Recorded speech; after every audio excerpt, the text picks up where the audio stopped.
Welcome back to your favorite podcast. It's The No Class Podcast. with your lovely hosts, Eddie. And Matt. Hey, Matt. How you doing? Fantastic. How are you, good sir? Incredible. Awesome. We need some more positive words there. Triumvirate. Splendiferous. Fantastical. Extracalidocious. All right, well, we'll cut all this out. Please. Let's talk about my favorite topic, Which is? the Long Con. Wow. It is officially 3 weeks out now, so we can say it was a big success. Yeah. We're not COVID con. We were not a super spreader event. Yeah, exactly. Thank God. Yeah, we were definitely concerned, you know. Yeah. Very. There's always a risk. You've got to factor in everybody's safety. Right. And I didn't want to start crowing about it Yeah. until we had some time to say, all right, everybody's safe. Yeah, but when we're glad. And I mean, to toot our own horn, we followed all of the, the things that we've all become accustomed to now and just love. But yeah, I had a great time. I've gotten some good feedback from some of our attendees and special guests and whatnot, like the incomparable Gary Oliver? yes, and or GTO as we're going to start calling him, Gangster Meister GTO. But yeah, I call it a success. All things considered. Qualified success. Yeah, Because we're unqualified to do this. I will say, so many people put the bar so very low. So really, it wasn't that hard to succeed. I think it was one of the more fun cons. Well, because we weren't working our asses off. Yeah. Right? And there was lots of freebies. Oh, yeah, which, I love giving, so. I heard that book by, Shel Silverstein, The Giving Tree, was originally written about you. It was. But I think they called it The Taking Tree. Actually, somebody did a book called The Taking Tree, I think. But anyway, I'm guessing it's a parody. But yeah, no. And what's funny, as crazy as it sounds, I'm already thinking about November. But it's December. I know. And you're already thinking about next November. I am, actually. You thinking about April? Well, I am, actually. That's when the vaccine should roll out. Yeah. And they're saying that hopefully, I won't go into that, but there's a lot of information that I've made myself aware of and studied for, for whatever reasons that, we'll talk about that later. See, we don't have to be politically controversial on this episode because we're going to be controversial in other ways. We may be kicked out of gaming circles for this one. Yeah, we may be. This one, ooh. Anyway. But I'm kind of excited about it. I think this could be a very good topic. Yeah, I'm glad you're excited. I'm not. I'm generally excited I have an even keel, I think, about the whole thing. You maybe have those peaks and valleys more. Anyway, I'm glad you're enthused for this one because I think it comes across. Like if we're enthusiastic, it's infectious. Yeah, but now I'm enthusiastic and you're not. Yeah, Catch the fever. We got to quit saying fever, infectious. It's 2020. We can't use these words anymore, I made the virus video. Exactly. We might go viral. All right. Carry on, sir. Hey, how about some books? Good. I'm glad you Pop mentioned culture books. moment. I want to try to blow Half your hour. mind and try to even find a comic or something to read, but I wasn't quite that industrious. That would be like me reading a book. I know, but I will say, for this time, I really wanted to try to knock it out of the park in that regard. And I just need to find my notes. Hopefully. I'd be a lot more impressed by you reading a book than reading a comic book. Well, and I did read a book, so there you go. There you finally, go. Yeah. I'm not impressed by my comic book reading. That's kind of the. Oh, not that it's not an art form, but I will read instead of I won't read a novel. I'll read a magazine. Yeah. I'm not going to read a magazine. I'm going to read a comic. I'm not going to read this. I'm going to read an article. And just kind of you're going down the hierarchy of things there. Well, what's interesting, I don't think I ever mentioned this. So there's a young gentleman who has the coolest of names, Matt, who works at a GSMC as one of the transport guys. Really super nice guy. He's cool. And I noticed he had certain tattoos that would kind of put him in the nerd culture. So I talked to him about Long Con at one time. And even if you don't like gaming, come out for the vendors, blah, blah, blah. And so he sent me a request. I Facebook friended him. Well, he must have listened to at least one of our podcasts because he said... He hates you now. Yeah. He said, you guys are into comics. And he said he recommended we should check out... Because I mentioned... Gideon Falls. Yeah, Gideon Falls. Did I already talk about this? This is sad. I haven't checked it out yet. Anyway, and I need to... Because he said it was similar to the Hero County that I had mentioned. So anyway, yeah, that's a whole nother side note. All right, so a book. Okay. Yes, an So actual book. a while back, I had mentioned Sooner Dead. It was a Gamma World novel that was written back in 2011 after, I think, 7th edition Gamma World came out. So a lot of times they're going to sell books to tie into promoting the game. And most people would agree Gamma World 7 was a big turd. But the novel is not bad. Now, there's two, it turns out. One's called like Red Sails in the Wastelands. And I have to think from what I've read, that might have been the better of the two to pick up. But Sooner Dead's not bad. The pace is a bit slow in the first part of the book. I wasn't entirely engaged with the characters that much, and not really as gonzo as I would expect a novel based on Gamma World, especially 7th edition was kind of over the top gonzo. Still, overall, it's not bad. It's had a decent story. I'll give it 3 out of 5 mushroom clouds. Wow, that's pretty impressive. Yeah, so there you go. All right. So that's me for books. All right, I got a couple. Okay. One that I will never get tired of beating in the ground, and you should check this one out, Immortal Hulk. Oh, yeah, the comics. The comics. Yeah, I'm into comics. Yeah. I'll let you guys know when I actually break down and read a book again. I'll read all day long, but it'll be garbage. I mean, like on Reddit or something like that. It's like, garbage. if you read a book, Yeah. you know, it's the same amount of reading. Sure. I don't know. Anyway, yeah. people's attention spans nowadays. Yeah, I know. What a world. We'd go into the whole thing. But this Immortal Hulk, and I already told you about this one, sets up a fight with the Thing Yeah. from Fantastic Four, which that's always cool. So last time it was, you know what time it is, and we're leading in. So did you get... And that next one hasn't come out yet. Oh, man. But typically, this sent me down a rabbit hole of who wins a fight the most. Like Hulk versus Thing. I mean, the Hulk. The Thing has his senses, but the Hulk, the madder he gets. So the longer the fight goes long and long, he gets stronger. The madder he gets, historically. The Thing doesn't have unlimited power. Exactly. He's got a cap. Yeah. Whereas most of the Hulks, and that gets into a whole weirdness that some of them can do it and some of them can't do it. Yeah. But yeah, the madder Hulk gets, the stronger Hulk gets. Exactly. So, like 9 out of 10 times, if not 10 out of 10, Hulk's going to kick Thing's butt. Right. And most of the time he kicks Thor's butt. Oh, yeah. And most of the time he kicks Hercules' butt, and et cetera, and so forth. I don't know if I told you, as a kid, I had the crossover that it was Superman and Spider-Man versus Doctor Doom and the Hulk. And, of course, Superman's fighting the Hulk, and initially he's holding his own, but he's smart enough to realize this thing's getting stronger and stronger. Eventually, he'll overpower me. So he used his brain to neutralize the Hulk's greater strength. I think he took him into orbit where he'd pass out, or whatever. So. Well, I think in the modern day, Hulk is actually stronger than Superman.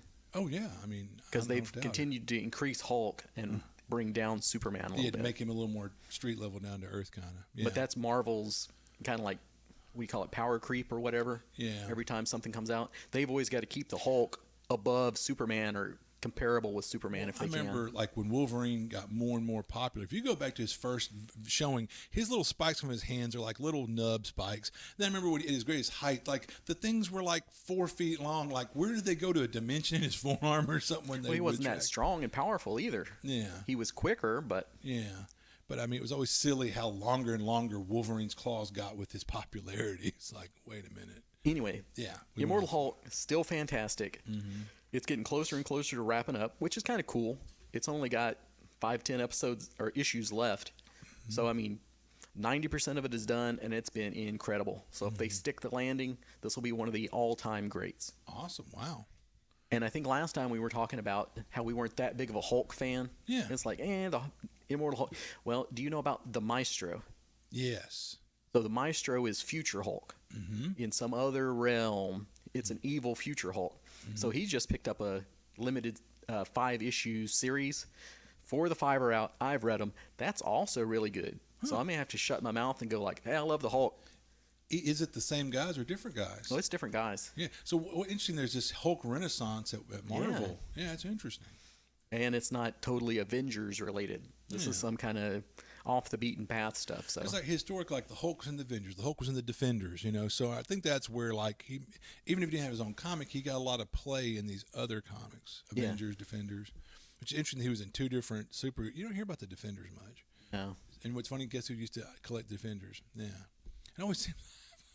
Pretty much, if there's something you like, encourage me not to get on board because its fortunes will wane or Well, something. yeah, I was the guy that would read the West Coast Avengers too. Oh, wow. You remember them? Yeah, because that had Wonder Man, didn't Yeah, it? for part of it. And then it had, instead of Iron Man, it had War Machine. Uh-huh. Hawkeye was over there. I think he was like the big star for a while. Yeah, so. And getting close to reading an actual book.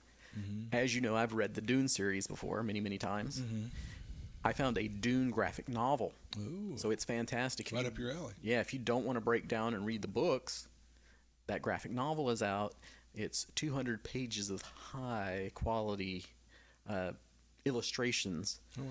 Really good. It follows along with the movie pretty well. The good movie. Yeah, the original, geez, what was that, 1984, 80-something wow. movie? Yeah, but the one, David Lynch, yeah. But it's been 2 graphic novels so far, which is probably 200-something pages, and they're only to where the Harkonnens have attacked them. Oh, wow. So, I mean, there's a lot. This is going to have to be a massive undertaking just to do the first book. But I highly recommend it to you. If you're interested in Dune and you want to check it out, there's another way to get into it. Cool. Neat. Well, that's a good tip. Thanks, man. All right, how about some movies? All right, so we'll do movies and then TV. Yep. Okay, so movies. So a lot of times I'll, for whatever it's worth, like type into the computer, the old Google box, like top 10, fantasy movies, just to get some things that might interest me, or whatever. Well, a number of times when I put in like top 10 post-apoc movies, not every list, but on a number of lists, they've mentioned a movie called Turbo Kid. Now, when I say Turbo Kid, what do you think of? Turbo Kid. I think of Turbo Teen, the old 80s cartoon. Exactly, or something. Or even like, wasn't there like a movie that came out some years ago that was like Lava Boy and Shark Girl or something? Yeah. It's Disney and it's real kiddie-fied or whatever with their little superheroes. So that's what my mind conjured up. So I'd always thought, oh, whatever. So, wow, somebody made a children's movie that's post-apocalyptic? No. And this is not a kid's movie. The kid is called Turbo Kid, and he's this kid who somehow maintained his innocence in the wastelands. But no, I mean, every other word is, there's a lot of profanity in it. Oh, my. And there's a lot of this is the funny part. I'll just say, okay, so Turbo Kid, it's an okay movie. It's very cheesy, but they're not taking themselves seriously. It's really kind of campy. And I'll tell you, it gets 4 out of 5 stars on Prime, which it's free with Prime, but that says something also. And Michael Ironside is the villain, which is a classic B-movie villain or character, even though Total Recall wasn't a B-movie. He was one of the main villains. I like Michael Ironside. He's kind of iconic. Wasn't he in Highlander 2? In the number 2, not also? Yeah, he probably was. I mean, I wouldn't be surprised. He's been in a lot of, interesting verging movies. On the border of something and nothing. Yeah, but this movie came out in 2015, and but there's that over the top, like think Monty Python's Holy Grail, like when they cut off the arm of the Black Knight. I mean, there's these big gouts of super fake looking, like this is not blood, but there's all this viscera and guts but it's way overdone. Like at one point, he blasts somebody in 2, and the torso lands on another guy's head. And the legs fly on another guy's. I mean, it's absolutely doesn't take itself seriously, even though it's the grim, the grim dark of the post-apocalypse. But, and I mean, he meets an android and she's ditzy, and I mean, it's one of those ones that it's not great, but you could tell they tongue in cheek. They weren't taking themselves seriously. I enjoyed it. So there you go. So how many mushroom clouds does it get? I'll give it 2. 2.5, 3. Wow. 2.5, 3. So yeah. All right, here's my movie. And movies are the same way. I'll sit there and watch stupid YouTube videos all day, but sitting down and watching a movie, I got to kind of talk myself into it, force myself into it. This one's been on my list for a long time. Snowpiercer. Oh yeah, I've watched that a long time ago. Yeah, see, that's been on my list for a long time. It's just been staring at me. Do you know they made a show out of it, like a reoccurring TV show for TNT or something? I think so, and I think there might be something else coming up where it was like, I should watch this now. Which it was a graphic novel originally, a manga or something, wasn't it? I think it was a novel, but I won't swear to it. I think it started out as a novel. Okay. But, I don't know. Some of our listeners can look that up and let us know. That would be really nice. So what did you think about the old Snowpiercer? I enjoyed it. I mean, aspects of it for sure. This gets back into one of our little topics. I don't know how much we've talked about it here, but you have a post-apocalyptic future and you have a dystopian future. Yeah. So that one, I guess, is technically classified as a post-apocalyptic, but I would also say it's dystopian. Yeah. Because the dystopian is when it's kind of if there's a rebellion, if you're fighting against the system sort of thing. Yeah.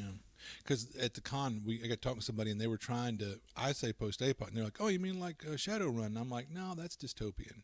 You're fighting against the man in the dark future. There hasn't really been an apocalypse. I mean, there was this event that happened. Anyway, I'm going down a rabbit hole. But yeah, so. Okay, so just to not give you too many spoilers on this, they're all on a train, which is that's the Snowpiercer. The world is frozen over, which is a little different concept. Yeah. Well, luckily they went something different. Yeah, instead of it's another desolate desert, we've been zombies. nuked. Yeah. Because I will say in Turbo Kid, acid rain has destroyed the world, whatever. So it's the water's tainted. It's either like the water's gone or it's tainted or whatever.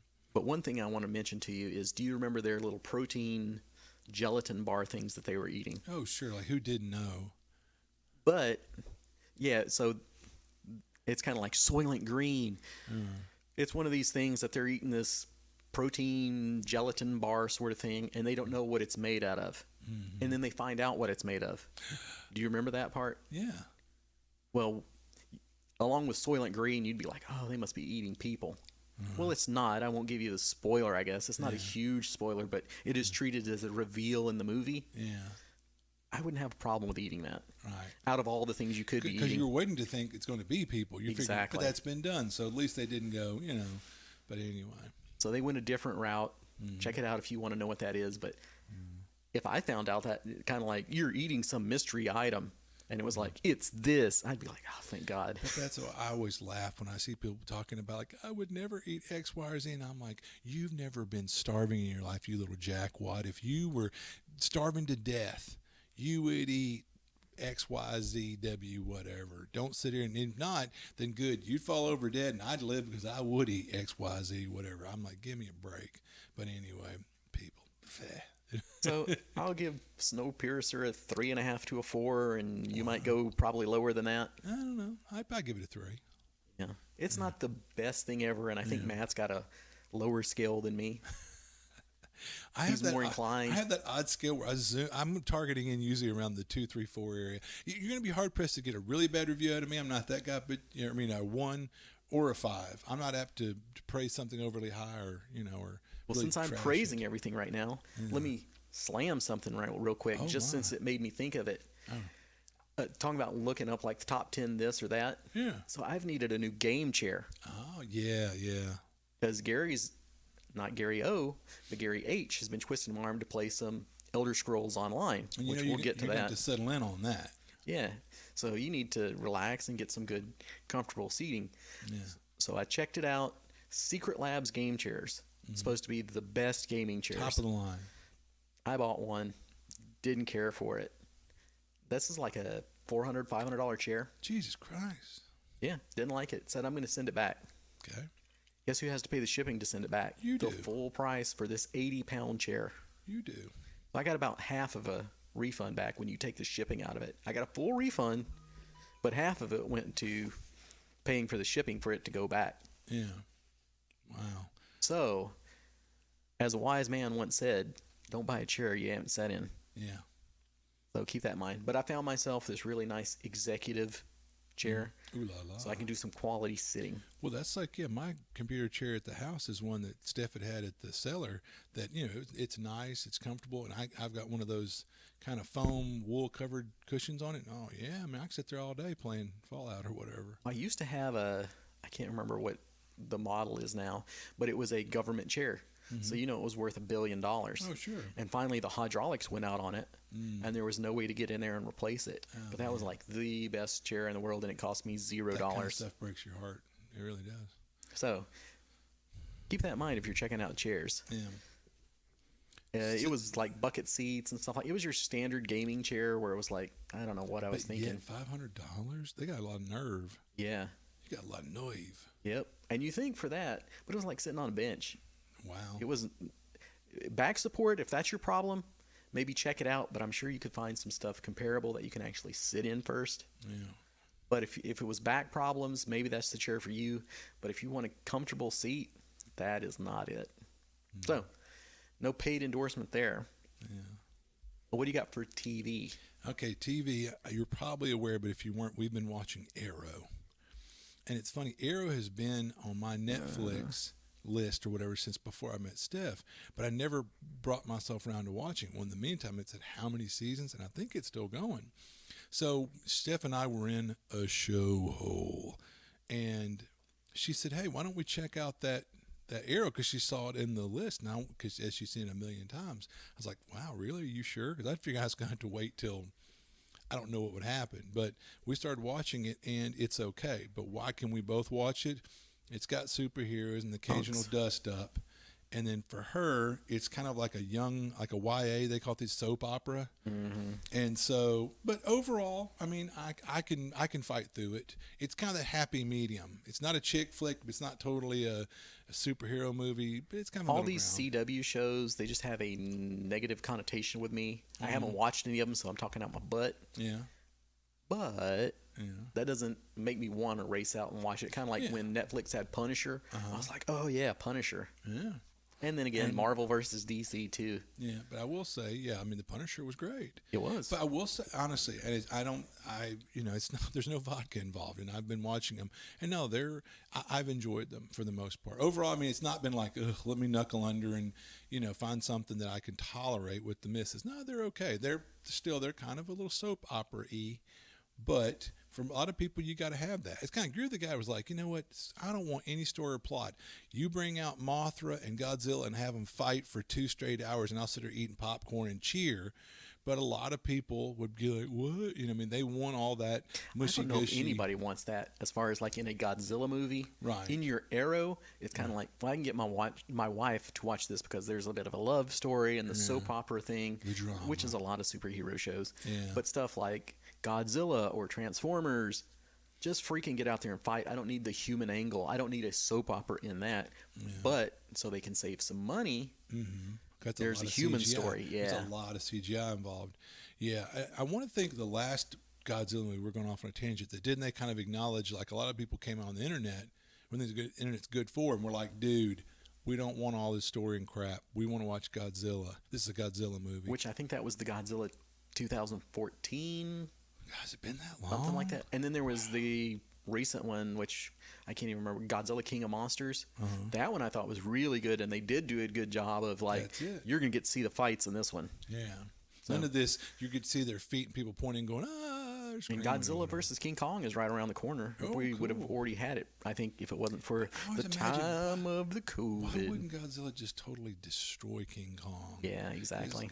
I mean, historically, Godzilla's like tall as a skyscraper, and King Kong's like 30 feet tall. It's pretty amazing for an ape, but I mean, I'm here to tell you. And one of them breathes fire. Yeah, you can tell which team I'm on. Yeah, I was going to say, my odds are on, Gojira, So anyway. But King Kong will probably win just because he's the Hulk Hogan. He's the American hero. From the Congo or whatever, dun. He's a real American. Eat your bananas, brother. Anything else for TV? No, that's, not that I can think of. All right, how about games? Video games, board games, RPGs? So, yeah, nothing's changed in video games, but I just wanted to throw out a little anecdote. So, as usual, I'm still playing a little bit, but not lately, but a little bit of Dying Light. I haven't played For Honor in forever. That's impressive. I haven't either, though. Yeah, but in Dying Light, I got to say, it really struck me in the moment that there was one of those ones that screech and yell and can run and jump and climb not a viral, but anyway, the ones that are like have just recently turned. Sometimes you'll hit them, they'll go, please stop. Then they'll charge at you again, all red-eyed. Well, anyway, I had my back turned and the sun is behind me. This is pretty dynamic. And the thing leaps, and I saw their shadow play across the wall in front of me to let me know. And I spun around and caught him with my machete midair. And it's in the moment I thought, oh my God, I can remember going back 40 years when we got one button and a joystick, and there's this little 8-bit triangle. This blob is supposed to be your tank. This blob is my tank, and there's little beep BBs, whatever. And I thought, wow, that here we are later, a shadow playing across a wall in front of me lets me know there's a screeching zombie leaping at me, and I catch him in midair with a machete. I'm like, I mean, again, it's kind of when we talk about how far gaming has come in tabletop and what we had to deal with that some people just can't imagine now. Well, hopefully everyone appreciates how amazing video games are now because, wow, you know. Well, think about this too. You haven't tried it out yet, but I've got that PSVR. Uh-huh. So imagine you're moving your hands and you're moving pieces in the game. Wow. It's just like we came from Pong to this. Yeah. I mean, I'm just blown away because we've lived through this. Old men impressed by technology. Sorry, kids. Yeah, but that's like watching the other day at Long Con. Trent was sitting in a kind of a common breezeway area, and he's got his laptop set up, and he's got his VR headset on and his gauntlets. He loves that VR. And he was sitting here, you could tell, just shotgunning the crap out of some zombies or something, or psycho hillbillies, who knows. But he's getting down, and everybody's stopping to watch just because they're like, wow, look at him go. And he was just absorbed in it. And I won't lie, I'm sure everybody was like a little like, damn, I want to check that out, you know. I told Leela that I said, you know what, Trent could probably put up a cup, and you could, you know, for $1 you get to VR for 5 minutes or something. He'd probably make more money than we would, you know. But anyway, yeah, that's my little thing I wanted to talk about video games. It just kind of struck me. Well, yeah. If you look at like our grandparents, where it's like my grandma was like, yeah, we used to ride the horse and buggy down to the neighbor's house or whatever, and now I have a computer in my pocket. Yeah. It's just fantastic in their lifetime how much things had changed. And then for us being 30 years, 40 years of video games technology, how far it has come. I always joke about, I remember when I was a kid and when the power would go out, and you figured looking back how basic this was, but I have to laugh. But now I don't make fun because I kind of get it. But I remember my parents would be like, Matt, come in here. Can you set the time on the VCR again? I'd be like, wow, really?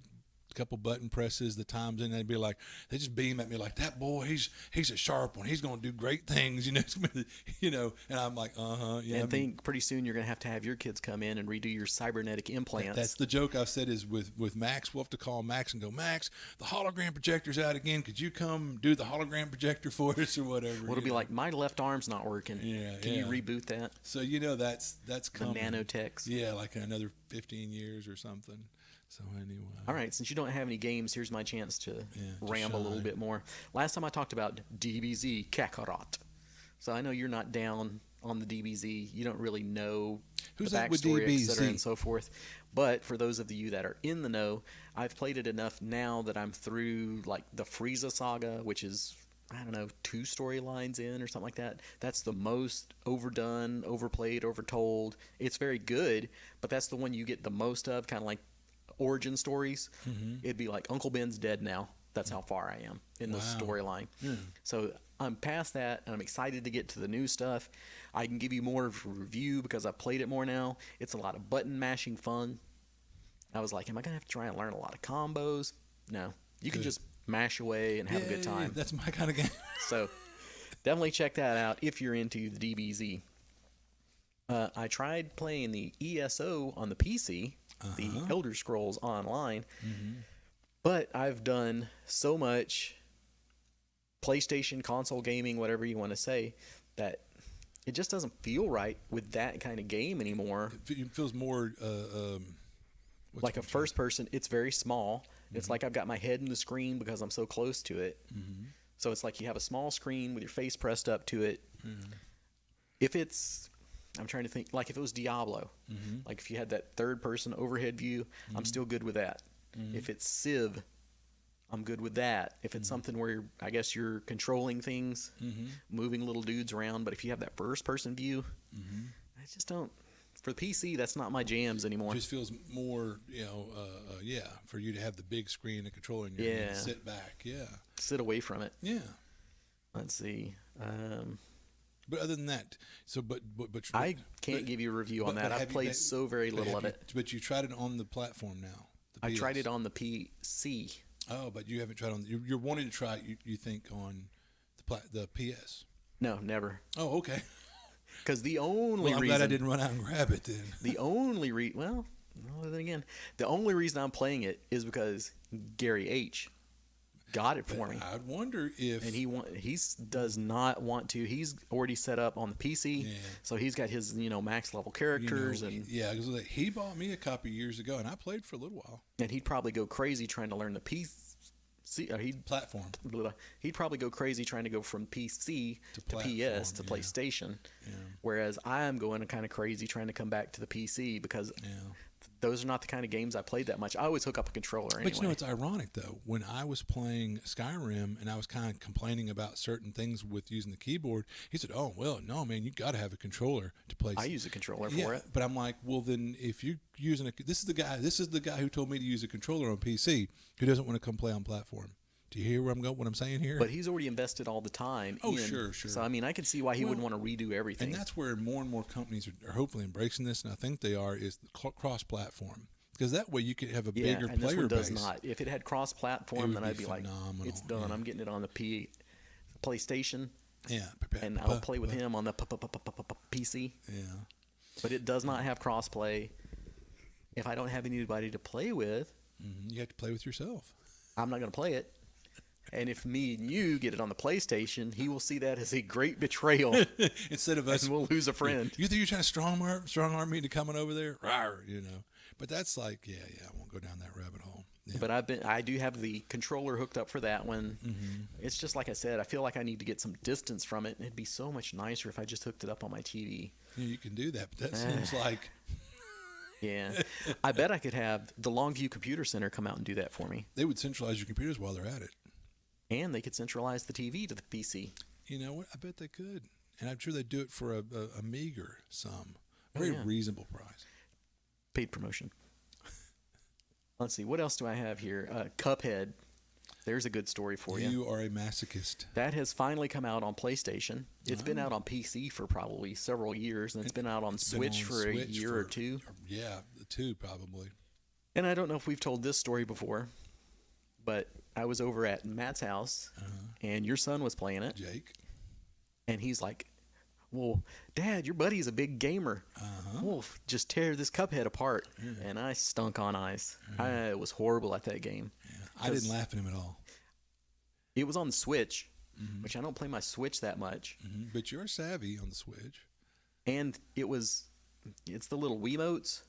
So you get a Wiimote to play with instead of having the whole console set up. So that was very awkward too. And it's a hard game. Oh, it's a very hard game. So it's a hard game on a console. I don't play that kind of game on very much. Game I never played, and then with a weird controller.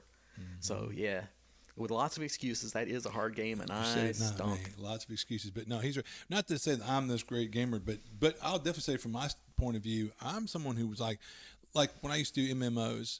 We'd fail the raid, and people are like, let's just call it and go, well, we failed once, let's do it again. Let's do it again. Let's do it again. And people, after about that 5th time, people are like, all right, this is getting long in the tooth. I'm like, do not sign off.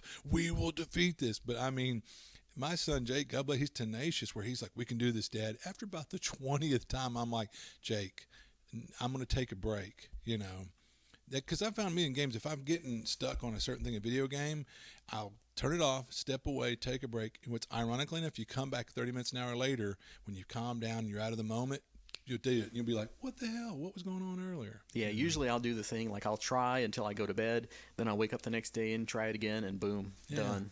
What is that about a new day and a whatever? Fresh reflexes. Yeah, something. Or you've got yourself so amped up or something. So it's not that I want to play Cuphead, it's that I have to play Cuphead. The gauntlet was thrown down in my face. That was an embarrassing moment. Now I have to redeem myself. And I'm sure your son is like, what? I don't play that anymore. So can I tell the Mortal Kombat story?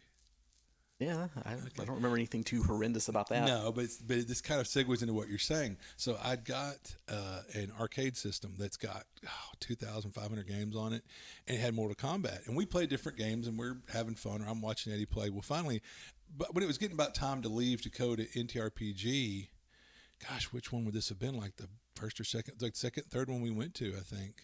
It'd have to be more like 3 or 4, because now we've been to like 9, 8 or 9. 10, yeah, you make something a good crazy. Point. So anyway, I said just because to finally kind of get him off the game, I said, hey, let's play Mortal Kombat.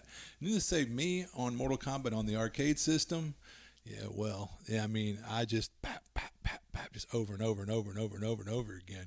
And so anyway, we go to the con, Well, about a week later, I'm coming over to his house, and I got there a little early for game night, and he goes, he just so happens he's got, what was it, the Sega Genesis. Sega sitting there, all queued up, controllers out, Mortal Kombat in the system. And he's like, hey, come over here and let's try the Mortal Kombat on here. And I used to have it on Sega, but it's been a long time, campers. He beat the dog snot out of me, but I knew this is something he needed. And then we could be friends again. But that was just the difference in systems. Oh, like sure, he's got sure. an arcade system at his house, so he's used to that. Oh, yeah. And then I was used to the Genesis Controller. And so it wasn't really about skill so much as who knew what controls to use on what device. He skunked me on the And Sega, if somebody for showed sure. up with the Super Nintendo one, we would have both been out of luck. Yeah, exactly. So, but anyway. Well, you'll be happy to know that shortly after that, I ended up having a gathering at my house with a bunch of people, and we played the old classic games. Mm-hmm. There was one guy, he just stomped the crap out of me. Wow. And he was almost like this guy, I'm pretty good as a gamer, but I'm definitely not like I should be a paid streamer or whatever. I'm that kind of guy. Right. He probably could be because he was just freaking fantastic at everything he played. There was one game that we played on the Genesis, which was Cyborg Justice. Really fun game. Oh, yeah, it's a classic. I could beat him a couple of times before he learned the controls, but like on the third one, he was crushing me. So this was even something ingrained, like, I played Sega just for years. Just no, he's just a natural. Wow. Yeah, there's something to that. Some people that's kind of like the old thing about some have natural aptitude and some people have to hone those skills, and, it is what it is. But Cuphead, if you haven't played that yet, which you very well might have, I would say it's kind of like a 1945 Contra. Yeah. One of those run and guns shooters. It's not the thing I would typically play on top of everything. Mm-hmm. And I like its old-timey cartoon look. Yeah, I think of the ear of Betty Boop and all that. Yeah, but it doesn't drive me on either. Yeah. Like, a lot of the games that I play are games you have to want to play, like Dark Souls. Yeah. You don't just passively pick that up. Monster Hunter. Ones that you have to self-loathe. Yeah, exactly. You got to want to beat him. But those have the setting and the look where I'm like, oh, yeah, I'm going to be beating up these giant dinosaurs, or I'm a knight and I'm out killing these dragons and monsters. Whereas this one's like, I'm a cartoon Cuphead guy. It's like, I won't lie, Dark Souls has really got a neat look to it. It's very unique. Beautiful. And it's gorgeous. Yeah. I mean, I won't lie. I caught myself taking pictures of some of the vistas in the game and posting them. I haven't done that with any other games I played, so let me put it that way, So Cuphead has 3 islands.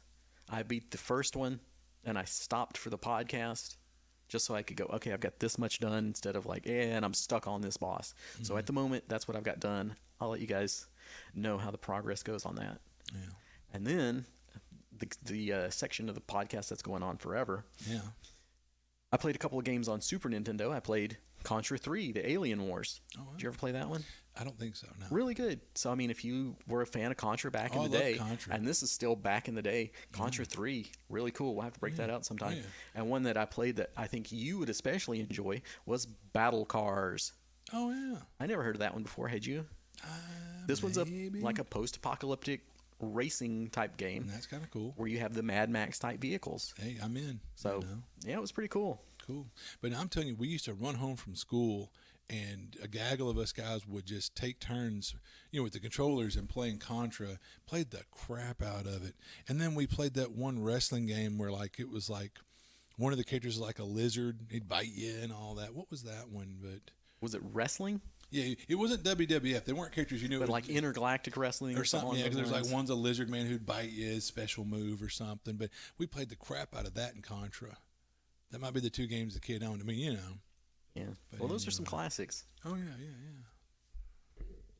So, to completely change topics, we did have a feedback from a listener, one of our good friends, Luau Lu.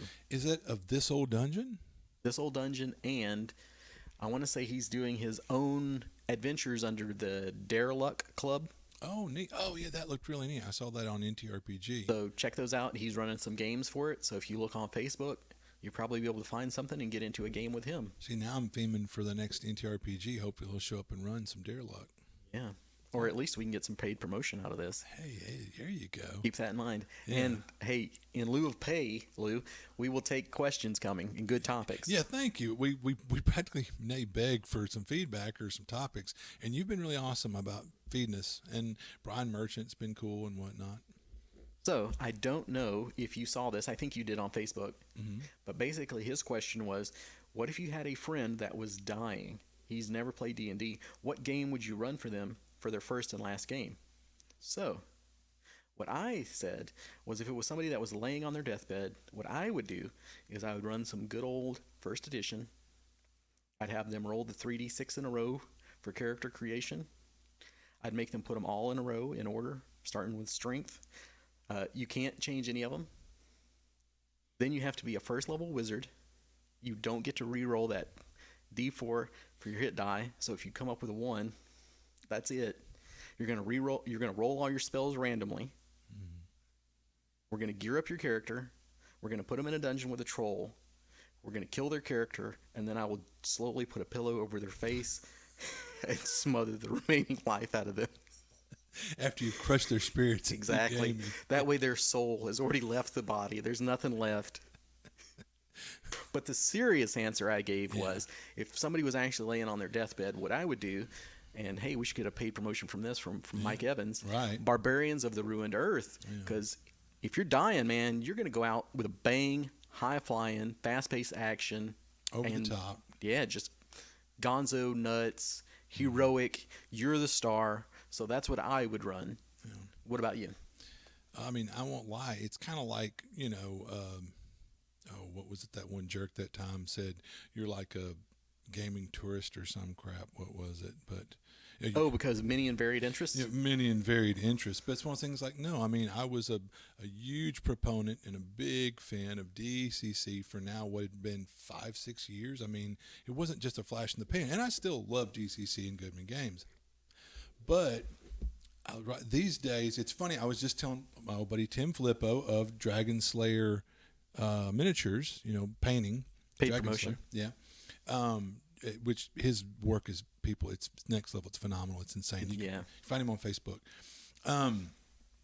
But anyway, I was talking to Tim about the older I get, I've come full circle. Like gaming was more simplistic in its early days, and someone in their little mind, these nerds were like, well, the crunchier it is, the better. And then we've come full circle to where, no, I say the rules can get in the way of the game.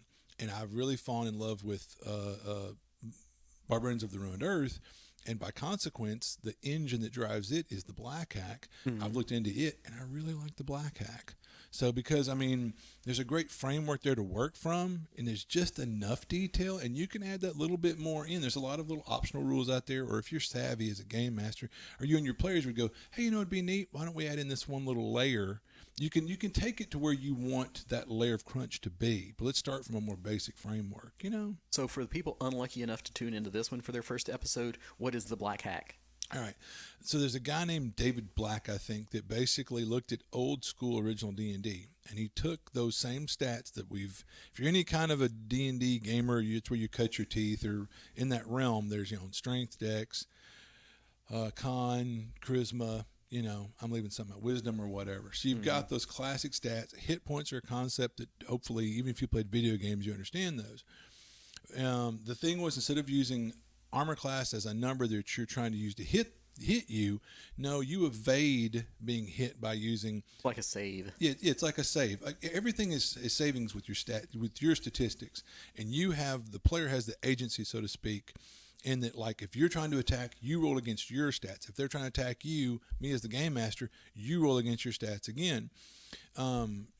Anyway, it's really neat, and I kind of like that, and players seem to like it from what I've seen so far. So we're really engaged with it, but it's definitely more simplistic. But simplistic is a derogatory term. I'll say it's elegant. I'm okay with simple, and I would say it's a lot more dynamic. Yeah. Well, the idea is, again, there's not a lot of rules to get in the way. It's in the moment when Eddie goes, you know what? I'm going to try to pin this chick or whatever. I want to romance this chick, or I want to do it. I might quickly go, well, what seems reasonable? I'll roll against your charisma with advantage or disadvantage, or +2 or -2 or whatever. And you quickly educate these things, and with the back of your mind, what would be the most fun outcome but still, it shouldn't be a guaranteed thing. So you're rolling against attributes, but I really feel like it's a very liberating game system. Would you agree with that assessment? Definitely. You feel like you can do anything. Exactly. And you have a good shot of it actually landing instead of like, I'm going to try this. Well, there's no way in hell that's going to happen. You have disadvantage and a minus this and yeah, exactly. And I could see easily that if a player came to me and said, say we're playing, Barbarians of Ruined Earth, and said, well, I like the sound of some of these classes that are already laid out, but I have this idea.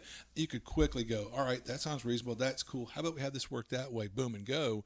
If a player's thinking outside the box, I like a game that rewards that. And that's a whole other podcast. But, the early gaming had less rules, and it was more open to the interpretation of the game master and the players. And I'll admit that with the wrong game master, that's not going to work. With the right game master and players, everyone's going to have a great time. It's going to be a lot of fun, because thinking outside the box is what I love. Being stumped as a GM where a player pulls something out of their butt and I'm like, whoa, I didn't think that's a brilliant idea. You know what? I'm not going to shut that down. I'm going to reward that, And these kind of systems, I think, lend themselves to that a little bit more. Yeah, but it's probably a love it or hate it kind of proposition. Yeah, I could see people that would absolutely hate it, because one thing if you're coming from Pathfinder, if you love Pathfinder, you might not love this. If you're coming from DCC, you probably will. You probably will. Because Evans is he loves DCC, but he appreciates Black Hack too. He could have built Barbarians off the DCC engine, but instead he decided Black Hack. But anyway. It makes it more different. I like that he did that. Not that I have anything against DCC now, but it's different. But it's kind of like people said, what do you like better, DCC or 5th? I go, I appreciate aspects of 5th edition. I appreciate aspects of DCC. I mean, I appreciate now aspects of the Black Hack. I could play any of the three, But that's why this needs to be a video podcast sometimes, folks. Yeah. But anywho, all right. Yeah. Let's get back on the topic here, because right. we've already rambled for a while, and I think we're going to ramble a lot more. So if you need to go get yourself a drink, fix yourself a sandwich, take a nap, come back to this later, we understand. But we're going to keep on rambling, because we're still on this question. Right. Sorry. Okay, seriously, since we kind of know what you might run, what tropes would you put in? Is there anything in there that you're like, if this is the one time you're going to experience a role-playing game, I want you to...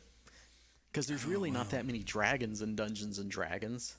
But that's one of those things to where if you know this is going to be this guy's last game, first and last, then you would hope to try to jam as many iconic role-playing experiences in there for them if you could. Absolutely. So, anything spring to mind? Well, I mean, it's like having it in a dungeon, make sure there's dragon. I mean, I don't know. Have some orcs for sure. It'd be kind of cool, depending on how long you're getting to play this game, if you could level up along the way and kind of go like, you came in the dungeon and you killed a goblin, and when you get to the end, you're going to kill a dragon. Yeah, and I mean... to kind of work your way up through the tropes. But let's say, because if you're going to do an arcing campaign, you wouldn't want to do this. But if you knew it's this guy's last game, you can Monty Hall this thing. Exactly. And halfway through, he finds a Ring of Wishes, and about 3/4 of the way through, he finds like a Dancing Holy Defender and +3 plate mail of etherealness or whatever. And potions are just strewn everywhere in the dungeon, because you as a GM can come up with this guy is some peasant who luckily stumbled across the lost lair of some lich that went on a journey to other dimensions and left the place kind of wide open, figured no one will ever get through my defenses, and you can have some rationale how the guy did, and it could be this treasure trove of odd experiences. I mean, it's something like that in ways liberating, because you could just go crazy, do whatever you want. Okay, now let me really put the pressure on you with this, because this question sprang out of Lou's question that I really thought was interesting, because it probably applies to us. Mm-hmm. What would you run for your dying friend that had played D&D all their life for their last session? And would you rather play your last session or run your last session if you were on your deathbed? That's deep. I missed all this. Well, that's what sprung out of Lou's question. This is what it keyed in my mind. His question was if your friend was dying and he'd never played. If my friend had never played anything but D&D and he wanted a last game, at the hospital across the bedside table, I think it'd be apropos to run him through the Tomb of Horrors. Then you can put the pillow on his face and suffocate him. You wouldn't have to. But I mean, as dark and morbid or whatever you want to say. we could end up in that situation. Oh, absolutely. That's, yeah, kind of like, wow. In fact, right now I'm having some chest pains, but Good. Roll to hit. Roll a save. yeah, that's right. Let me roll a Make a con save. Yeah. Yep. A fortitude save, depending on which system.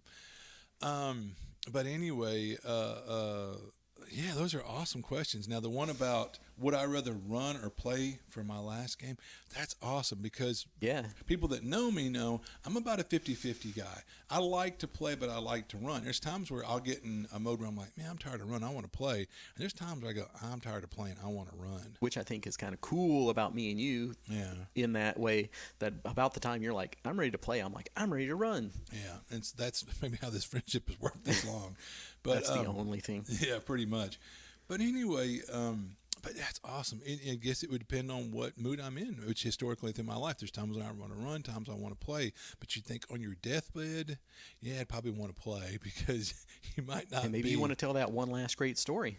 And that's a thought. If I had my faculties, I mean, if I'm incontinent, you know, let's out say of my you're going to have a mind or 6-hour something. session, and Yeah, I for mean, that, would have the stamina for that, you know. let's make this even more depressing. But you know how you kind of have that last surge before the end, Right. where they're like, "Oh, you're in hospice care, but Yeah. he's getting so much better. Maybe he's recovering. He's not recovering. This is just that last How many rally." times I caught the last hurrah where it seems like the Almighty goes, I'm going to give you one last good day, and everybody will see you like that and remember you that way, and then you're gone. You know, not to be So if you're on morbid. that one last good day, Yeah. So let's say if you had your last good day, wow, I'd probably run. I'll admit it.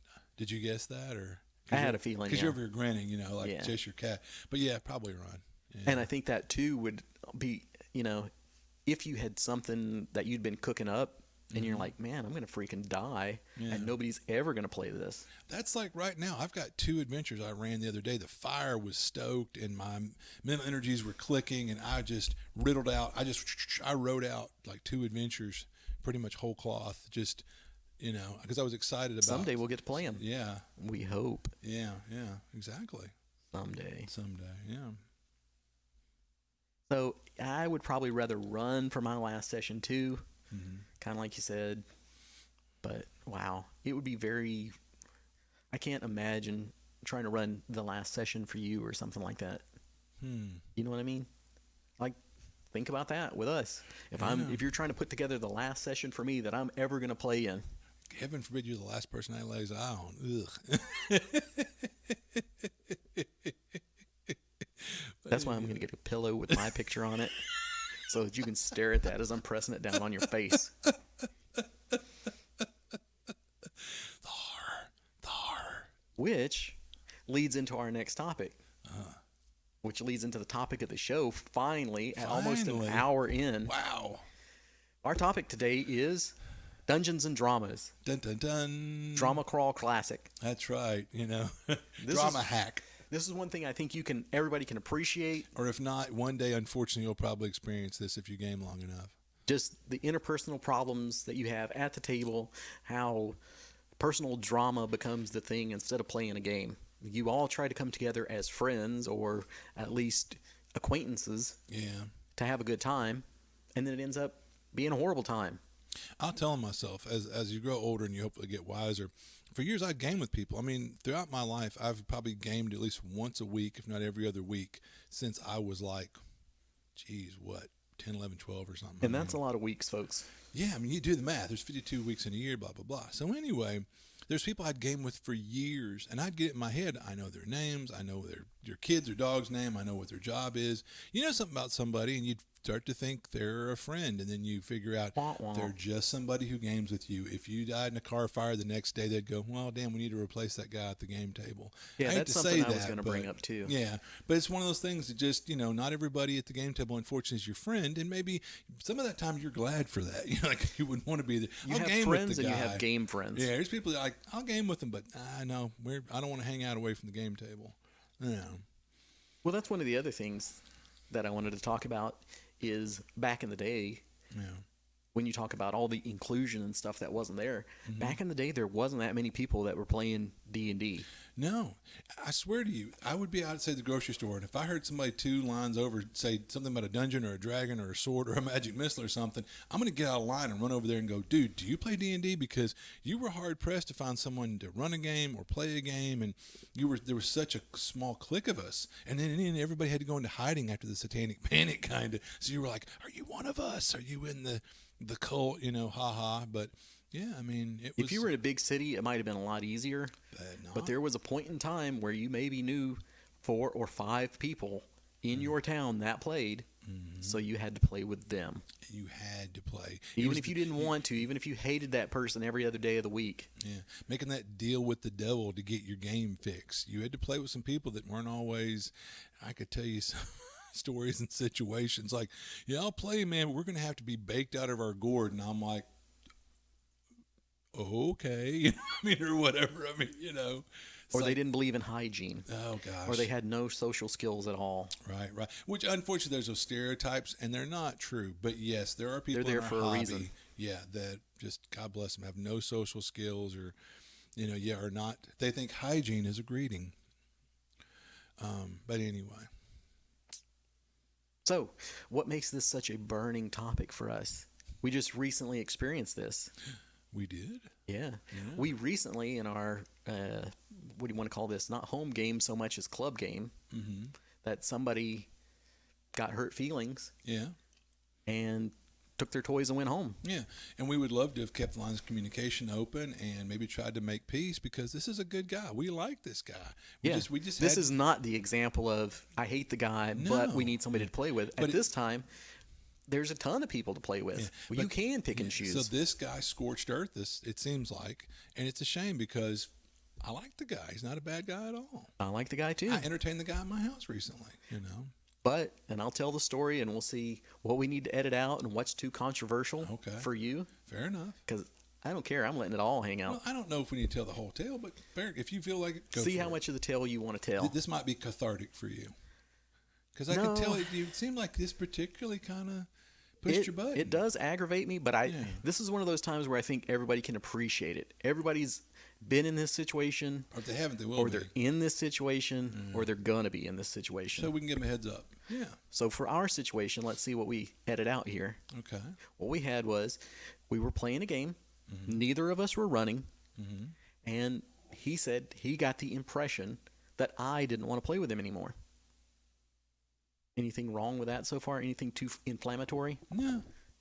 But the thing is, he was 100% right. I didn't want to play with him anymore. He was being a jerk, in my opinion. I can somewhat agree with that assessment.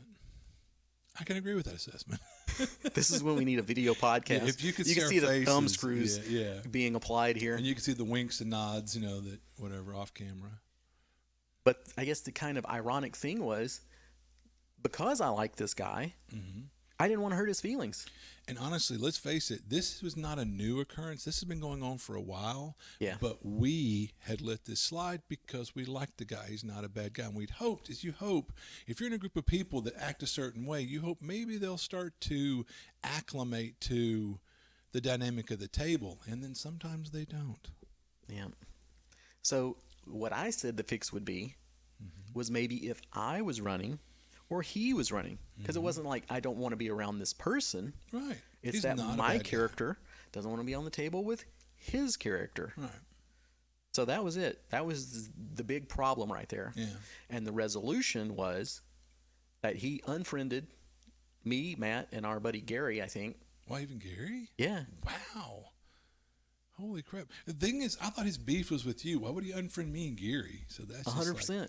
But then again, and I think when I did talk about this with Mr. C, he basically said, well, you got to figure y'all are kind of a package deal. And I was like, well, there's some truth to that statement maybe. But the thing is, I have no idea why he was really that mad at me, because you two were the ones that were going at it. But that was playful bickering. It was No, it wasn't. Well, okay. It crossed. My toe was on the line a few times for sure. Yeah. Who attacked another character. But now I could honestly role-playing rationalize it. You're in a dungeon. It's my first dungeon and brand new character. I have no complaints with it. I'm an elven noble, and all of a sudden some creature comes scurrying from a secret door I wasn't aware of and tackles me in the dark when I'm probably my nerves are jangled. I'm in a dungeon. There's a strange sarcophagi here. What would your reflex do? Like in the real world, I turn if I had a pistol. I have a shocking grasp. Kazam. And I figured, plus, my guy's an elven noble. Some grubby goblin's going to grab you. He needs to learn, you don't grab an elven noble like that. But out of everybody in the game, you two characters were the ones going at it. Absolutely. Because I having think a back and forth. I'd like to think that this person felt comfortable enough to have this little playful fart nudging thing where other people at the table he figured, would not have put up with it. Whereas he, in some previous adventures, was having that not so playful back and forth. Oh, yeah, sure. Oh, yeah. Where he's like, I'm going to throw this character up against the wall and threaten to kill you. And I'm like, homie, don't play that. Yeah. And I will say one of those things that, we all talk about metagaming. And a little bit of metagaming, you almost can't help but do it. If you've been doing this stuff long enough, within about 3 rounds, I've already figured out what the monster's armor class is or whatever, and some of these tropes and these old, what is the term I always used to say in the past with the nut or whatever? Those old chestnuts that, you've been doing this stuff long enough, you're like, here comes the obvious whatever. You can't help do a little bit of metagaming, but I try not to do it overtly. But there was some overt metagaming that really was kind of grating, So anyway, but the thing is, you're so worried about hurting someone's feelings. Right. What do? You hope that, so we try to give some subtle hints, even maybe a little passive aggressiveness, but still trying to impart that that's not cool. Right. And it seemed like it fell on deaf ears. It definitely did. And I hate to be like, hey, this is where I blame the other guy for all of this. Because, because we could be assholes and we just don't realize it. I will completely admit that. I would not be surprised if I was also the ass in this. Yeah. But there was plenty of stuff that led up to it. Sure. But because I liked him as a person, I let it slide. Sure. And then he went scorched earth on us. Yeah. It was like, well, I guess I could have just straight up said, I don't want to play with you anymore, buddy. And the result would have been the same. Pretty much, it sounds like. So instead of losing a player, we lost a friend. Which is a shame because, again, he's a good guy. I like him, and I hate that this played out this way. But to go off on a little tangent about, we're talking about drama at the table. Well, let's wrap up this particular drama, if you will. Yeah. But, we'd had some back and forth in game. And then the most recent one, which I guess was across the line for him, you guys were having all the drama. And I talked to other people at the table, and they were like, yeah, if anything, I would have thought he would have been mad at Matt. Right. Yeah. So I don't get it. Yeah. Well, it's because you're a big jerk. That's true. Yeah. I'm the easy target. Nobody easy, but, you are a target. But anyway, it's the whole thing played out in a terrible way. So first we'd ask ourselves, what could we have done to handle this better? I would like to say what people would like is a direct approach. Yeah. Like, if your breath is funky, tell them their breath is funky. They would appreciate it. If I got a bat in the cave, tell me. Don't let me walk around with a bat in the cave. I'm a big boy. I can handle it. But then again, I'm a big boy. I can handle it. You worry about some people might be more fragile. And I'm not going to make any generalizations because as I get older, I try not to do that, So, but anywho, But here's the thing is, if we're this is us maybe being cathartic and venting for us, but let's help our listeners. So to handle it better, right? We could have been direct. Because here's things, we would have still had the same result, but maybe not. The best answer is always, honesty is the best policy. I'd like to think so. But in this particular case, I think even going to the person and saying this might have had the same result. It could have, but at least that you tried something. You know what I mean? Whereas this, it just fell apart without, because we kept going, well, maybe it'll get better. Well, I hate to say something. Well, I don't want to hurt somebody's feelings. And look what happened. Feelings got hurt, and this is a really bad outcome. Whereas maybe we could have pulled someone aside and said, listen. And they still might have had the same outcome, but wouldn't it have been better to have say, well, I tried, and I tried to, I don't know. Or was it better just let this happen organically? And yeah, because then is there going to be a face-to-face blow-up? Maybe, but I don't think it would come to violence or anything. No. So it's one of those things that ultimately, How are you better served yet? Yeah, but is the eternal question. But are we that adverse to confrontation? Yeah, I mean, in this day and age, I guess so. Yeah, I would say we are. Well, I mean, I don't want confrontation, but at the same time, I don't know.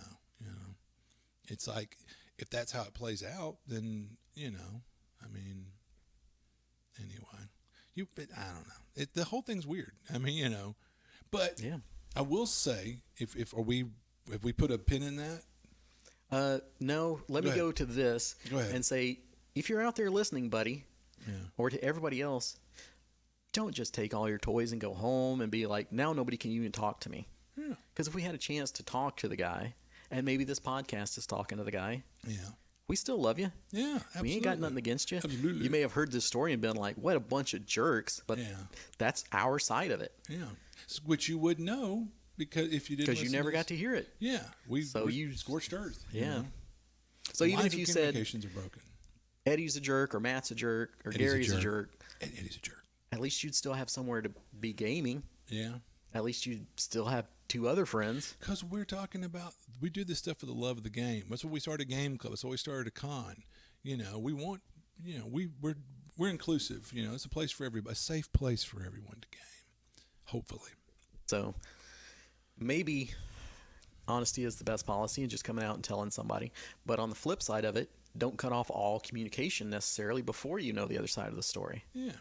Because when you do that, there's no chance. It's kind of like thinking about suicide. Things may or may not have got better, but when you commit suicide, guaranteed they'll never get better. Well, if you break off all potential communication, you can't heal the wounds. You can't extend the olive branch, make peace. Yeah. And just the final nail in the coffin is because you said maybe you should take a break.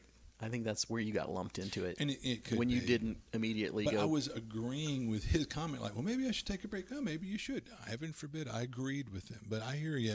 But here's the problem is texting can be taken way out of context. You know what your inflection implication was, how they take it, night and day. And I see that.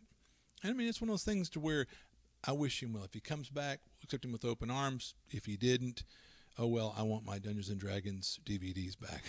Good luck. Yeah, I know. They're probably cinders somewhere, But anyway. All right. Just so we can try and offend a lot more people and get kicked out of every gaming circle, we got a couple more examples for you. So is that where you want to go to now? Yeah. But it sounds like I need to be concise. To death. Go ahead. No. But it's kind of like talking about ways to fix. That's me being a guy and being practical. Like, how can there's a problem? Let me mansplain it to you. Yeah, I want to fix it. But that's anytime there's a problem, I want to fix it. So anyway, before I even knew, like, there's so much. Gaming is growing. There are more people involved, and therapists and doctors and whoever's involved. So there's all these new concepts and terms for things that we probably did and we never even had a term for it. But what can help stop some of the frustration or drama at the table? Session 0. Right. Yeah, I've really come into this. And so we'd had some hiccups in recent campaigns to where me and the players weren't on the same page, or the players weren't on the same page. Well, going back to that other one, because this is where I think you're heading, is that's a bit of what happened. Yeah. 2 characters came in that were cartoon characters, and 2 characters came in that were gritty, realistic. Grimdark. And they couldn't They cooperate. didn't it doesn't gel. mesh. Right. So having seen that went up, my bad, Game Master, I'll own it. So this, I'm intended to, in future, do a session 0. We can sit down, and a lot of people go, we're busy adults. We have time to play. Can't we just jump in and play? No. I need to know what your character idea is and your concept. Let me explain what my campaign's going to be and what my thought process is. So you can go right then, oh man, well I can't engage with that, and bow out. Or you can go, oh, I was going to make this whatever. And to give a really good example, this is way back like in the 90s. A buddy of mine, Tad Zavell, was like talking about supers or something. And I said, oh yeah, I have champions. It's a great system for supers and not much else, I think. But I've kind of learned. But anyway, I'll run some champs. And so he ran out and told everybody and their cousin. And so I said, well, let's do a thing. Let's all get together and kind of put our heads together. And didn't have a name for it back then, but it was essentially a session 0. And we get there, and oh my gosh, like 10 people showed up. So first of all, I'm like, whoa. I'm not going to run a game for 10 people. You'd be like a JLA or a Avengers or something. So it's always got to be these world-threatening things. Oh, yeah. No, and I always run my soups a little more street level. So right there, that helped me to go, all right, no offense, but about 4 of you guys are going to get weeded out. before the night's over. So I started acting about concepts. And one guy, this is before, again, this term was even a thing, but he was going to play this total edgelord, who's like dark and gritty, and I fight alone. I'm a loner. And I'm going to give quips and, and whatever. And I went, all right, cool, thanks, you helped, you're out, because, I'm a loner, Dottie, a rebel. Well, then you're not going to work well in a team. You're a jackwad. Anyway, but that session 0 helped me to, if we just showed up that first night, have your characters ready, here's how many points to spend in champs or whatever, it would have been a debacle, And so definitely I would say, as far as tools to help avoid some of this drama, session 0 is a brilliant idea, I think. Anyway, and that can avoid some drama. Yeah, and one of the problems is sometimes it's not the player that's the problem, it's the character. Like this guy is like, I work alone. Well, there's 10 freaking people here. You're not going to be Wolverine going off by yourself. So, boom, that's out. Yeah. And so, how many times have I dealt with problematic characters, not the player, through the years? Brilliant. Well said, sir. Because I've seen 2 recent campaigns where one player, these are the same players are at both tables, but the one character at one table is like, ugh, we all hate that character. And then the other guy on the other play night, ugh, we all hate his character. And so it's kind of when you need to kind of understand that it's all good. I mean, role-playing is wonderful.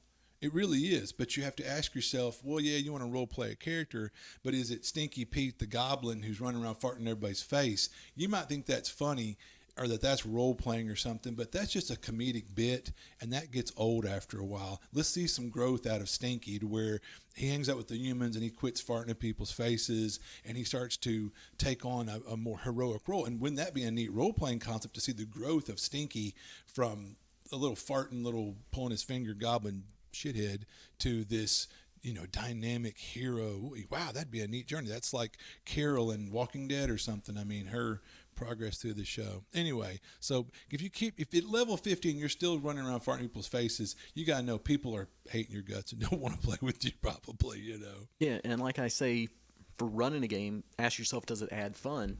The same thing with your character. Is my character fun for everybody at the table? Or just fun for you? Is he useful? Yeah. He or she, is it useful? Yeah. Because, I mean, there's that too. Like, I'm the cleric that never heals. Yeah. Then why do we have you? There was a guy that thought it'd be an interesting concept, and I like that he's experimenting with new things, but he shows up at the table and goes, every time that he was called upon to do his character's job, he rolled a die 6 to see if he would do it or not.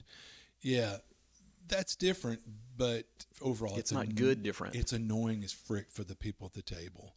But I'm sure he was interested and amused by the concept, but... Well, yeah, this is where we'll really get thrown out of the gaming community, or at least I will. Yeah. Everybody will Facebook unfriend me. Welcome to my world. But some people will like to play gonzo and crazy. I'm going to touch everything in the dungeon, and I'm going to lick the walls and blah, blah, blah, blah, blah. Whereas I like to play a careful, professional character most of the time. Yeah. I can play different characters. I play characters that, kick down the doors and stuff like that. Mm-hmm. But most of the time, I like to play in a more dangerous game, and I like to be cautious about it. Mm-hmm. But that's old school, by the way. Yeah, but if you're that guy that you have to run through everything, find a group that they all want to play like that. Mm-hmm. Because you got to think, and I'm sure it's the opposite for other people that are like, I just want to run through this dungeon, and you just want to hang back and hit stuff with a 10-foot pole and make sure it's safe. Right, these characters don't exist together. Mm-hmm. You come back with a new character, or I'll come back with a new character. You have to think. You're at a table playing with your real life friends, and you want to hang out with them and play these games. But if one guy's playing that really stupid character, you have to think, in a real world situation, or even in a fantasy world, real world situation, you'd go like, this guy's suicidal. He's going to get us all killed. You're fired. You're fired. But you can't do that to your buddy Pete, because he's going to be like, but I thought we were friends. We are, but your character's an idiot. I tell you what, I used to game with Gary H. We've talked about, and nobody of mine, Alvin Taylor, for years. And different people came in out of the mix. But one time we're all like, this is a very dangerous dungeon. We're like over here to one side. The GM's like, what are you doing? And we're like, well, we're making a battle plan. We think there's a troll ahead. We're not sure. We might send one person in for reconnaissance, but what we can do to really like, why don't we set a pitfall? While we're all discussing this, Alvin's getting bored. And suddenly Alvin says, his character Akbar pulls out both his scimitars and runs down the hall, beating them against the wall. La, la, la, la, la, la, la, la. And we were just like, well, there goes our battle plan. And yep, the troll charged out and almost decimated us, where if we'd had our plan in place, and we could have been a completely different fight. Alvin was getting bored, so we all had to suffer the consequences. Which is for like my style of character, it would have been like, you just killed yourself. We're going to go back to town, pick us up a new fighter. We're not going to res you or try to save your body when the troll poops you out or whatever. Which, if I'm playing a cleric, if somebody is crazy, doing all kinds of crazy stuff, you're not getting the heals. I'm going to save that for somebody that's playing a little smarter. Yeah, healing embargo on. Yeah, classic. But, I mean, no. And that's how I've had players look at Eddie like, I'm not going to heal. And he's like, not with stupid crap like that, you're not. My heals are for people that aren't doing stupid. Because that's his way of trying to just gently nudge you into non-stupidity. And not jackassery, So it's one of those things. But anyway. But you have to figure that someone might go, but that's where a session zero, like, guys, I want to play a high-flying, crazy gonzo guy who's going to charge at the Orc King and talk schmack to the king of the realm, and you might go, oh boy, and then maybe that's where the DM, the players can go, listen, no offense, but don't, please, or whatever. Or maybe if everyone's like, you know what, let's all make just stupid slapstick characters. Like one time we decided to all play half-orcs. They were complete idiots. They would lick the wall and touch everything. Which was a ton of fun. And fart in the king's face and laugh about it and eat a gnome or something in the middle of town. And we had the best time, but we were all on the same page about playing these jackass half-orcs. And I love those characters, and I want to play them again. Yeah, but that's exactly right. Yeah. Get everybody going the same way. Don't have the one guy that's Monty Python and the rest of the guys are Lord of the Rings. Thank you. It's not going to fit. No, and it's not, And that should be something that you could tell somebody. Yeah. You can come up to him and go, I love you as a person. Yeah. I enjoy playing at the table with you. Yeah. But I don't enjoy character X. Yeah. We don't want him around. Yeah. And it's honestly, a lot of times it's not just one person. Usually everyone's looking at each other on the table like, wow, you're just oblivious to how obnoxious your character is. And these are people that are awesome people, and they're great people. And when they hit their stride, they're great role players and a lot of fun. But sometimes they're out of step with the rest of the group, and it's just a square peg in a round hole, So let me give you another example. Okay. So this one I think I have authorization to tell. This one is from our buddy Brian M. Oh, wow. Yep, the Northern Crew. He was telling me, guys. Yeah. He was telling me about a guy that they played with, and I think it was Starfinder or something along those lines, this sci-fi game. He busted the party spaceship because it was powered by an elemental, and the player decided elementals should be free. So he destroyed the ship, wrecked the campaign and the ship in one session. Boom. Just because he made that decision, like, I'm going to break our ship. It's a ship-based game. Yeah. So it was like, this character ruined everybody's fun. What a guy. So that's the thing. It's like, I don't dislike you as a person, but that character I don't like. And really, even when you kind of do the justification of, I'm role-playing, this is what my character would do. You're role-playing an asshole. Yeah. Why wouldn't they freaking throw you out of the ship? Yeah, there's millions of times where I've thought about, man, why would this party not lynch this one member of the party out in the woods somewhere where no one would ever know? Because, it's your good friend, Federico, whatever, who would be butthurt and mad. But you're like, dude, Federico, don't bring this jackass character to the table. What were you thinking? Well, I had what I thought was a cool role-playing concept. It might be with the right group, but not with this group, But that story reminds me of one of our classic stories with the Snail Cleric. I was thinking about the Snail Cleric when you said that. So he goes in, and the Salt God, the Snail God hates salt, so he sees a wizard in a circle bound with this, like, summoning salt sort of thing, the circle. The classic, if anyone knows anything about the occult, or if you don't, you could probably figure out that circle of salt's keeping him locked in there. And so what does he do? He kicks the salt and says, salt is anathema to the Snail Lord. So it was fun for you, Oh, sure. and your character did what your character would have done, I guess. Yeah. But was it fun for anyone else but you? Oh, hell no, because I'd been talking shit to the wizard because I thought he's safely captured behind that circle of salt. And when that guy kicked the salt, the first thing he did was melt my little first level schlub character into just a scorched pile of goo with a lightning bolt. And if I remember correctly, all the rest of us just ran. Ran we were screaming. Like, bye. Yeah, bye. We have no chance here. Yeah, because he's like a level 10 wizard against a bunch of first level, chumps. I mean, yeah, it was night and day. Not a chance. Yeah, so once again, what a jerk, the Snail God guy. I mean, we remember him not because he was such a we remember some great role players through the years, but we remember him because he was such a jackass. Well, to tell, go back and tell our greatest hits. Yeah. There was the one guy in that Call of Cthulhu game. Oh, he was awesome. Where I was role-playing my guy and he was role-playing his character. They were at odds. There was a playful and we had friction. heat and friction with each other. Yeah. And we were fighting in-game. But out of game, they were laughing. We were like, "Oh my God, great job!" And the guy brought a present for Eddie the next day because he loved his role playing. He loved that he riffed with the guy in a way that didn't cross that line. It was a role playing conceit, that he was a cop and this guy was an ex thug or something, ex con or whatever. Like your guy was an ex cop, now a gumshoe. His guy was a reformed cop. But he was a believer and I was a non-believer. Right? Yeah, he was like, "Oh, this stuff is real," and I'm like, "No, I don't see any of it. None of this. Nope." Mm-mm. Yeah, one of those people that tries to deny. All this crazy Cthulhu stuff isn't happening. As my poor pastor's sanity unraveled. Yeah, which great game. I wish I knew who that guy was running that game. Someday. The red-haired guy at like the second or third NTRPG at the Holiday Inn. I mean, that first, guy. I think.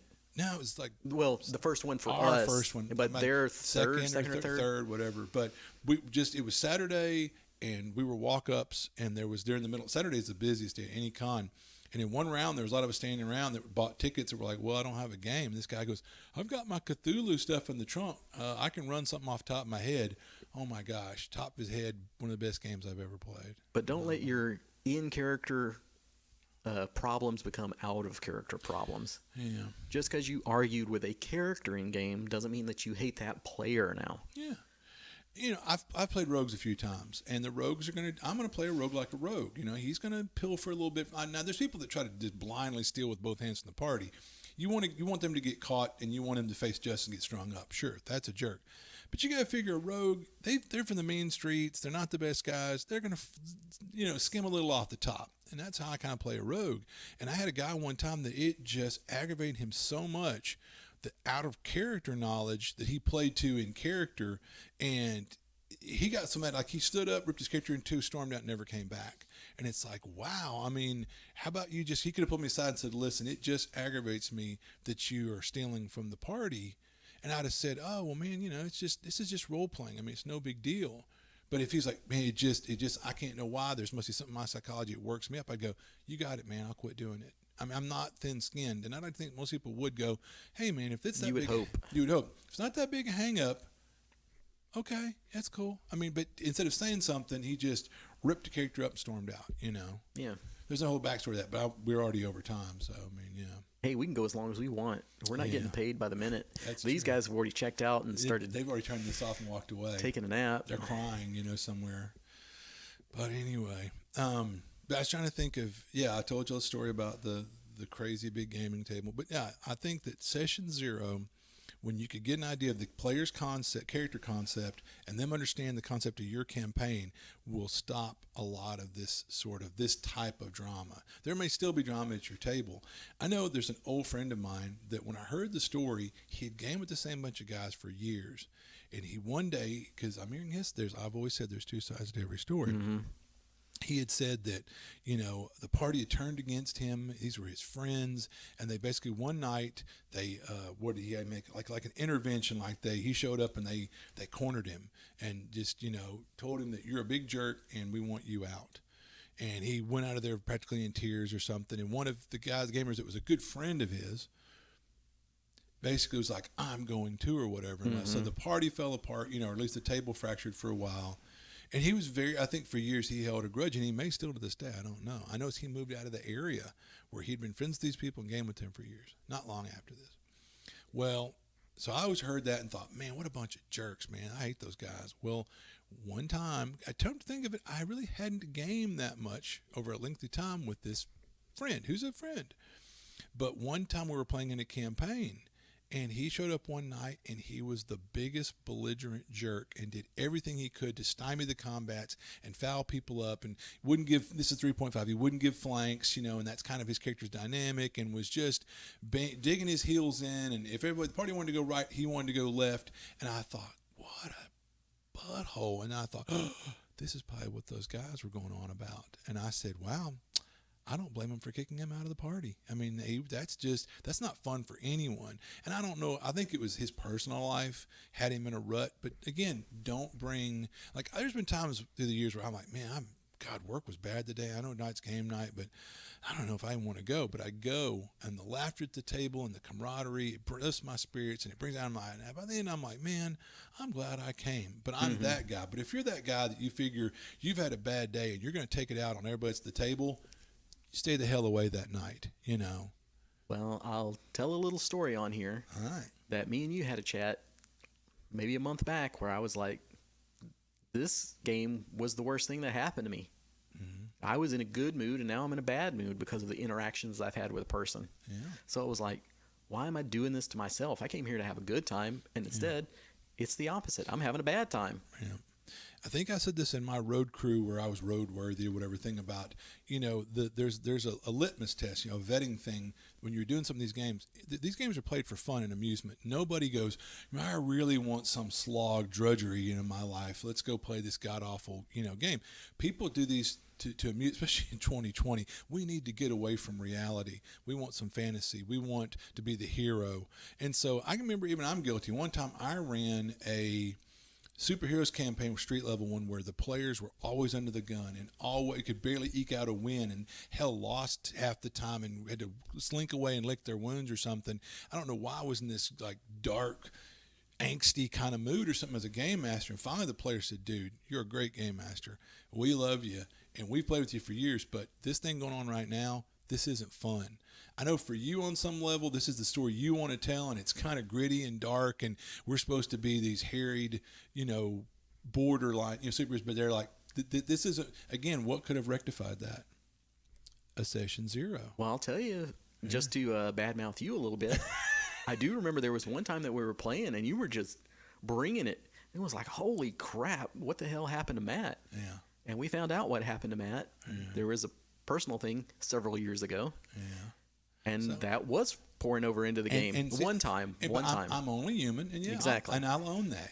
But even a great GM and a great guy, it happens to everybody. You have an off day. So try to take a step back, and go, wait a minute, what am I doing here? But we directly communicated it to you and said, hey. And did I storm and then off? we did found I get out. Butthurt? Did I throw a booger fit? Did you unfriend us on Facebook? Exactly. And that's where people, please be thick-skinned and realize that if people didn't give a shit about you, they just write you off. If someone's taking the time to go, is everything okay, or what's going on here, then you got to stop and think, well, then we have some connection or some camaraderie or friendship. And some of this is trying to take your feelings into account. Yeah. I mean, and ultimately, because there are people, that might be on the spectrum or something that or just don't have that filter, and they just be like, you're a jerk, get out of here, or whatever. I mean, so or kind of like, well, look at the one I talk about that they had the intervention with him in hindsight.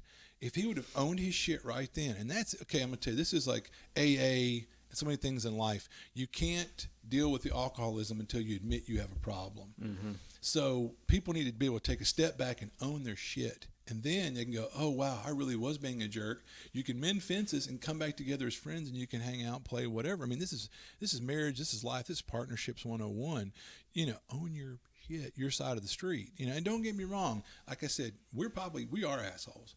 But still, there's two sides of this story. But we're entertaining. Yeah, it's true. But you can't communicate and mend the fences if we don't each own our side of the street and come together and talk about it. People should got to be able to, like, that's marriages. If you don't communicate, that marriage ain't gonna work. I mean, you got to be communicating. Your love language of D&D. Exactly. What is your love language? I want all the loot. Yeah. There's your topic for the next one. Oh, I could tell you stories about people that stormed out of the game because they weren't getting enough loot. You know? God, so many times. That's not even like, well, that's an uncommon one.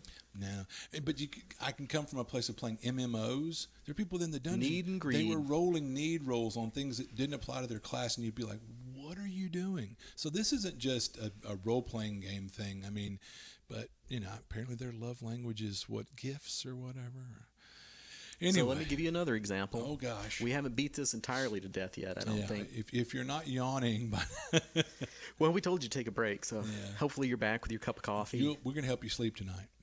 You could do that too. You just put this on and just go right out. The dulcet tones of our voices. But there was one that we were talking about the other day where it was the player left the group because the GM wasn't taking any input from them. They said, we're the third party here. This is not one of our stories, so we're just using this as an example. Yeah. But the player said that they were underleveled, that the GMing was inconsistent, and that the GM didn't take any input. Like, I want to do this. Well, too bad we're doing that. Yeah, you're being railroaded. Yeah. Whoop, whoop. Here comes a train. So if you got that feedback from a player, what would you think? Would you be offended as a GM? If I got that, no, I wouldn't, because the idea is, again, I'm only human, and but it would be kind of alien because actually I want input. I mean, I'd like to. I've literally tried to. I tell you what, I'd like to think of one of my strengths is kind of reading people. I can see at the end of a game session if the players had a good night or not, and I get that instant kind of feedback. And so that's where if I kind of feel like I wasn't bringing it tonight, they might not have to say anything. I kind of know, and I might even reach out. Like when I was running my last overarching DCC campaign, I had a lot of private communication with the players to find out what are your goals with your character, what are you wanting to do. I had to kind of drag it out of people because that's not people's norm to seem to want to do that. But I think it's really a wonderful thing if you're like, this is my character's goals, this is what I want to accomplish. That's going to give me all kind of stuff to pull from for crafting adventures. But it comes back to communication, say, between the player and the GM. So what do you need? What are you enjoying the game? If not, what can I do to rectify that? Now, maybe making it fun for Jim might make it not so much fun for Jill because of your characters. Like, I want to kill all the wildlife. Well, Jill's playing a druid. That might not work, Jim. Well, one thing that I'll say, too, is my notorious thing, I guess, would be like all the note keeping of you have this many arrows and you have this many pounds of food and you have this many gallons of water. You don't like resource management. That's not. I've known players that love resource management, and I know this guy hates resource management. So that's not fun for him. But for other people, it might be. But that's another thing that you can figure out at session 0. Yeah, God rest his soul. Bobby really enjoyed. I mean, that was part of his fun for games was resource management. But I think that was one of his in life. He was really good at resource management. But Brian M. brought that up, too, the other day. He was like, I'm trying to figure out the best way to track inventories and encumbrance and blah, blah, blah, blah, blah. Yeah. And I'm like, you're talking to the wrong guy. Because I'm like... But here's a curious thing. I want to segue back to something, circle back. The Black Hack and Barbarians uses the usage die. What do you think about the usage die? I love it. That's the way to do it. And Lamentations basically has a thing where you have 10 slots. Once you fill that up, you're lightly encumbered. And then you have, let's say, 5 more slots. And once you've done that, you're medium encumbered. And then there's 5 more slots, and you're heavily encumbered. Yeah. Boom. Simple, easy. And again, Black Hack Bottery does a thing where, like for every strength point, you can carry one relatively cumbersome item, or you can carry like 5 of a smaller units of certain other items or whatever. So that way it's very simple. It's not like, well, no, what does this add up to 180 pounds? No, stone weight or whatever. Nope. You've got, you've got your strength's 13. You can carry 13 relatively cumbersome items. Oh, you have a nice backpack. That gives you 2 more weight slots. And it means, you see what we're doing. It's streamlined. It's more simple and a lot less. The usage die is brilliant too, I think. And definitely for someone who doesn't like resource management, they're really going to enjoy that. So. Okay. I had a couple common things that people might do that you might have to have that intervention on them. These are red flags. Or things for you to think about. Yeah, one of the first ones I'll throw out there. Am I doing this? Yeah. Yes. This podcast is your intervention, so... I just watched that It's Always Sunny where they did the intervention, so you got to come out banging the pots and pans and going, got you. This one is probably not you, but you've definitely seen it before. Sure. So, yeah, I guess, hey, maybe this one will get you. Mm-hmm. When you go to play a game and it turns into somebody's 4-hour political belief speech. Oh my God! And you're like, oh no, this was the opposite. We were supposed to get together and have fun, and now half the group hates this guy for being too conservative, and the other half hates this guy for being too liberal, because never are you going to sit the whole group down and have them agree on everything. No. And that's one of those things that, it's kind of like one of those things that, again, I think I had to say this earlier, the game table should be a safe, to use a term nomenclature from our special friends, but it should be a safe space for gaming, i.e. let's come here and play the game, and let's leave all the worldly bullshit behind. You notice I don't use much profanity on this podcast, but bullshit. Well, this is where it's like, leave it all at the door. The difference between real friends and game friends, you don't really know which category you're in. So once you start talking about your belief in X, Y, or Z. And people want to assume that, like, well, everyone must think like I do since we all play this game or something. No, there are people all over the political spectrum and otherwise. I mean, I've played D&D with people that were Wiccans and agnostics and atheists and, lesbians, homosexuals. I mean, people of every race and type. I mean, a lot of people are into gaming now. So if you're only game friends, don't have that conversation, period. Yeah, smart, yeah. If you're real friends, have that conversation another time. Yeah, not at the game table. Yeah. Because if nothing else, you only get so much time for gaming, and that you can really go down a rabbit hole. Even if you're all of the same mind, man, next thing you look up and you've wasted an hour of game time, how about get together for pizza one night or burgers or whatever and kibitz about politics or something, but don't do it on game night. Yeah, and this is similar to that is just general BSing for 4 hours, whereas maybe somebody that we knew didn't get much social interaction, so a lot of times the 4 or 5 hours of gaming turned into their 4 or 5 hours of just trying to chit chat and tell you about the latest movie or this, that, and the other. Okay, social hour is going to happen a lot of times, like when we would sit around and be like, we did 30 minutes to an hour of Skyrim before we started the game because we were just chit-chatting.